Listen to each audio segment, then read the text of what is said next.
ओढ्यावरील पूल तात्काळ बांधून द्यावा, अन्यथा तीव्र आंदोलन करू. प्राध्यापक मिरगाळे.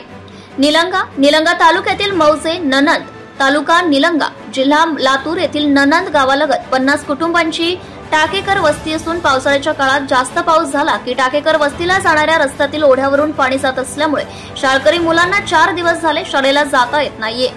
या संदर्भात युवासेनेचे उपजिल्हा प्रमुख प्राध्यापक अण्णासाहेब मिरगाळे यांनी गटविकास अधिकारी आकेले साहेब यांना फोनवरून संपर्क केला असता त्यांनी तात्काळ इंजिनियरला पाठवून पंचनामा करण्याचे आदेश दिले आहेत.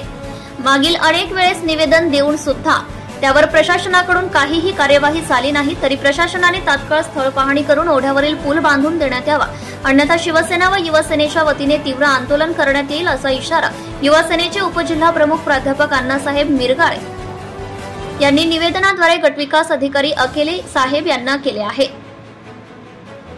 सोबतच युवासेनेचे उपजिल्हा प्रमुख प्राध्यापक अण्णासाहेब मिरगाळे, बसवराज पाटील, बालाजी नारायणपुरे, राम लादे, दत्ता पाटील, उद्धव जाधव, अभय मिरगाळे आदी शिवसैनिक उपस्थित होते.